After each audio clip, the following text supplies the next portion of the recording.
ஹைதராபாத்தில் ரசிகர்களின் அன்பால் உற்சாகமடைந்த கால்பந்து வீரர் மெஸ்ஸி தெலுங்கானா முதலமைச்சருடன் கால்பந்து விளையாடியும் ராகுல் காந்தியுடன் கலந்துரையாடியும் மகிழ்ந்தார்.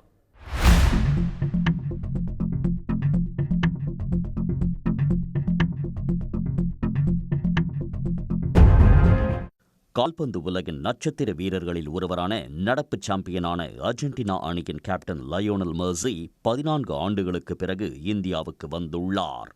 தமது 3 நாள் பயணத்தின் ஒரு பகுதியாக ஹைதராபாத் வந்த அவரை தெலங்கானா முதலமைச்சர் ரேவந்த் ரெட்டி வரவேற்றார்.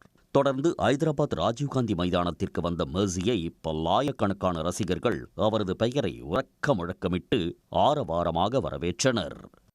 மெஸ்ஸியுடன் முதல்வர் ரேவந்த் ரெட்டி கால்பந்து சீருடையில் வலம் வந்தார்.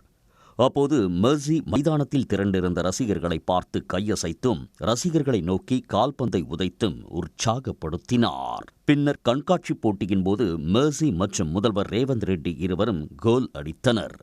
மேலும் ரேவந்த் ரெட்டி, மெஸ்ஸி, சக நாட்டு வீரரான ரோட்ரிகோ டிபால், உருகுவே வீரர் லூயிஸ் சுவாரஸ் ஆகியோர் சிறிது நேரம் மைதானத்தில் கால்பந்து விளையாடினர். தொடர்ந்து மைதானத்தில் மக்களவை எதிர்க்கட்சித் தலைவர் ராகுல் காந்தி மெஸ்ஸியை சந்தித்து பேசினார். அப்போது மெஸ்ஸி தனது பெயர் மற்றும் எண் 10 என பொறிக்கப்பட்ட தன்னுடைய கையொப்பமிட்ட ஜெர்சியை ராகுல் காந்திக்கு பரிசளித்தார்.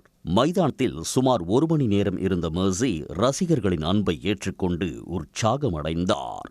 மேலும் மைதானத்தில் கண்காட்சி போட்டியில் விளையாடிய சிறுவர்கள் மற்றும் அங்கிருந்தவர்களுடன் கலந்துரையாடி புகைப்படமும் எடுத்து மகிழ்ந்தார். உடனுக்குடன் செய்திகளை தெரிந்து கொள்ள சன் நியூஸ் பெல் ஐகானை கிளிக் பண்ணுங்க.